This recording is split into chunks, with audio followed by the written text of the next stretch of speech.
অনেক পুরনো দিনের কথা। বাগদাদের এক ছোট গ্রামে কামাল নামে এক কৃষক স্বাভাবিক কিন্তু সুখী জীবনযাপন করত। সে ভোরে ঘুম থেকে উঠত, তারপর নামাজ পড়ে মাঠে যেত। মাটির গন্ধ তাকে নতুন শক্তি দিত। ভোরবেলার সোনালি মাঠের দৃশ্য, পাখির ডাক, হালকা বাতাস আর মাটির সুবাস তার চোখ ও মনকে সতেজ করে তুলত। সে জীবনে অনেক পরিশ্রম করেছে এবং সে এতে সন্তুষ্ট ছিল। তার হাত ছিল কঠোর পরিশ্রমে ভরা, কিন্তু তার মন ছিল সত্য ও দয়ায় পূর্ণ। সে ছিল কথার মানুষ। একা থাকলেও সে অন্যদের সাহায্য করত। সময় পেলে সে সবার বাড়িতে যেত।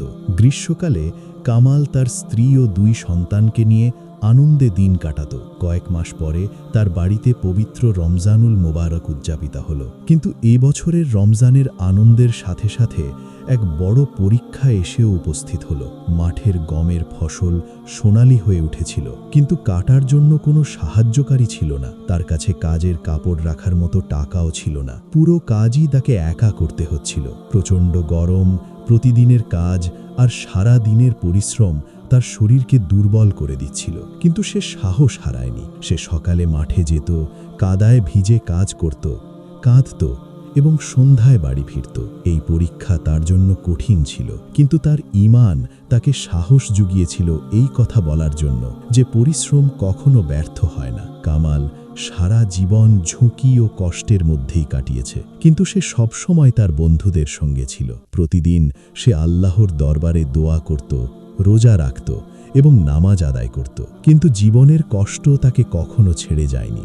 একদিন নামাজের পর যখন সে খেতে বসতে যাচ্ছিল, তখন তার মনে একটি ভাবনা এলো। এত বছর কঠোর পরিশ্রম করার পরও কেন সে এখনো এমন দুরবস্থায় আছে? তার পরিশ্রমের কি কোনো শেষ নেই? এই চিন্তাটি কি শয়তানি প্রভাব ছিল, নাকি শুধু তার কল্পনা?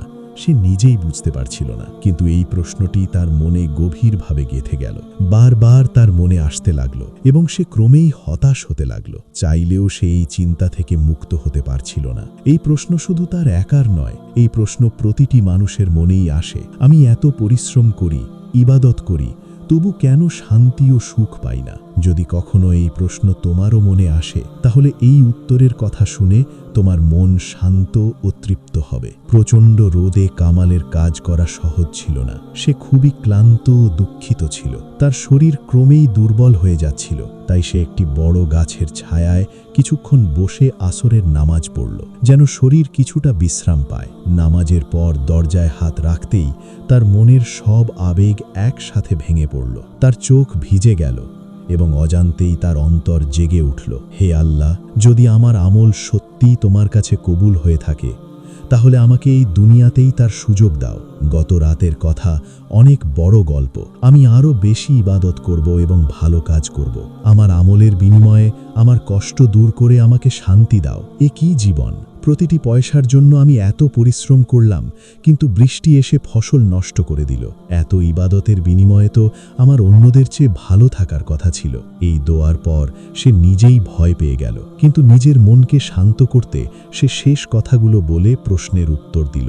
সে কিছুক্ষণ সেখানে থাকল, তারপর আবার কাজে ফিরে গেল। সারা দিন কাজ করে সে খুব ক্লান্ত হয়ে পড়েছিল, কিন্তু বাড়ি ফিরে স্ত্রী ও সন্তানদের সঙ্গে কিছুক্ষণ বিশ্রাম নিলে তার মনে শান্তি এলো। এরপর সে আল্লাহর কাছে দোয়া করল এবং তারাবি পড়ল। নামাজ শেষে সে বাড়ি এসে গভীর ঘুমে ঢলে পড়ল। কিন্তু এই ঘুম সাধারণ ছিল না। এটি এমন এক স্বপ্ন ছিল যা তার জীবন পুরোপুরি বদলে যেতে যাচ্ছিল।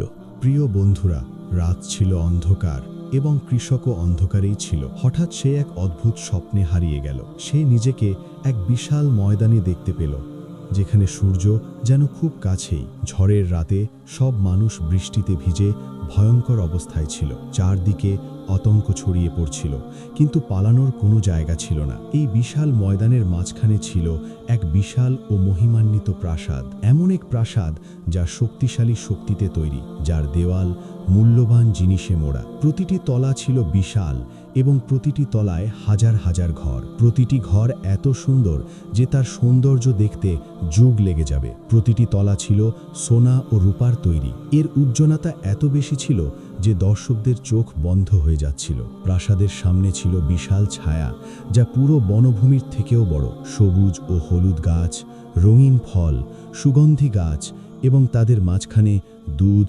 মধু, পবিত্র পানি ও স্বচ্ছ পানির ঝর্ণা, যার প্রভাব হৃদয়কে প্রশান্ত করছিল।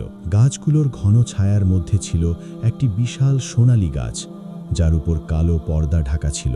চারদিক থেকে সুন্দর ও যুবক খাদেমরা আদেশের অপেক্ষায় ছিল। আকাশে অসংখ্য পাখি উড়ছিল, যা মানুষের ভাষায় বর্ণনা করা যায় না। সে ভাবল, এই প্রাসাদ কার? কে সেই ব্যক্তি যাকে আল্লাহ এমন পুরস্কার দিয়েছেন? হঠাৎ এক ব্যক্তি তাকে জিজ্ঞেস করল, তুমি এখানে কি করছো? সে উত্তর দিল, আমি এই প্রাসাদের সৌন্দর্য দেখছি। লোকটি বলল, এই সুন্দর প্রাসাদ নিশ্চয়ই কোনো সাধারণ মানুষের নয়। সে উত্তর দিল, না, এটি তাদের মর্যাদার চেয়েও অনেক বেশি। কামাল আবার জিজ্ঞেস করল, তাহলে নিশ্চয়ই কোনো বড় আলেম বা জ্ঞানীর? লোকটি বলল, না।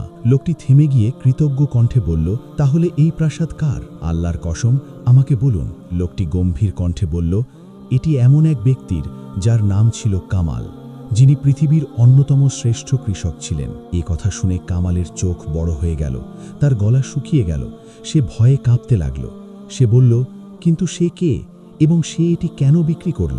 লোকটি দুঃখের সঙ্গে বলল, আমি জানি না, আল্লাহই ভালো জানেন, কিন্তু দুর্ভাগ্যবশত সে এটি বিক্রি করে দিয়েছে। এ কথা শুনে তার শরীর কাঁপতে লাগল। কাঁপা গলায় সে বলল, এটা কিভাবে সম্ভব? কে এমন প্রাসাদ বিক্রি করতে পারে? কেন সে এটি বিক্রি করল? কি উদ্দেশ্যে এবং কি দামে? লোকটি বলল, সে ছিল খুবই অজ্ঞ। সে দুনিয়ার সামান্য অংশের জন্য এটি ছেড়ে দিয়েছিল। সে আল্লাহর নিয়ামতের মূল্য বুঝতে পারেনি। এরপর লোকটি বলল, হয়তো সে এখন অনুশোচনা করে ফিরে আসতে চায়। কামাল আবার জিজ্ঞেস করল, বলুন, সেই মানুষটি ভালো ছিল না খারাপ? লোকটি কাঁপা কণ্ঠে বলল, সে ছিল একজন নিষ্পাপ মানুষ, যে দুনিয়ার কষ্টের জন্য আখিরাতের সম্পদ বিক্রি করে দিয়েছিল। এ কথা বলার সঙ্গে সঙ্গেই তার ঘুম ভেঙে গেল। সে ভয়ে কাঁপতে কাঁপতে মাটিতে পড়ে গেল। চোখ ভরা অশ্রু নিয়ে সে দোয়া করতে লাগল। সে বলল, হে দয়ালু রব, আমি কিছুই চাই না, শুধু তোমার রহমত ও ক্ষমা চাই। সন্ধ্যায় বাড়ি ফিরে ইফতারের সময় সে দেখল ঘর ভরা নানা রকম খাবারে। সে ভয় পেয়ে স্ত্রীকে জিজ্ঞেস করল, এত খাবার কোথা থেকে এলো? স্ত্রী বলল, আমি জানি না, এক নেক লোক রেখে গেছে। কামাল বলল, এগুলো আমাদের নয়, গরিবদের দিয়ে দাও। সেই রাতে আবার সে স্বপ্ন দেখল, আগের সেই প্রাসাদ, কিন্তু আরও সুন্দর, গাছ আরও ঘন। সে জিজ্ঞেস করল, আমি কি এটা ফিরে পেতে পারি? উত্তর এলো, হ্যাঁ, কারণ তুমি গতকাল একজন গরিবকে নিজের হক ছেড়ে দিয়েছ। তার মন আনন্দে ভরে গেল। সে বলল, হে আল্লাহ, তুমি সব কিছু দেখো, ছোট আমলের বিনিময়েও তুমি কত বড় পুরস্কার দাও। এরপর কামাল জীবনের দৃষ্টিভঙ্গি বদলে ফেলল। মানুষ তাকে পাগল বলতো, কিন্তু সে জানত আসল পুরস্কার আখিরাতে। প্রিয় বন্ধুরা, এই প্রশ্ন প্রতিটি মানুষের মনেই আসে, কিন্তু আল্লাহ কখনো অন্যায় করেন না। দুনিয়াতে কম বা বেশি, শেষে সবাই ন্যায্য প্রতিদান পাবে। রমজানে আমলের মূল্য আরও বেড়ে যায়, তাই কখনো আল্লাহ রহমত থেকে হতাশ হয়েও না। আমি আশা করি এই গল্প থেকে তোমরা কিছু শিখেছ।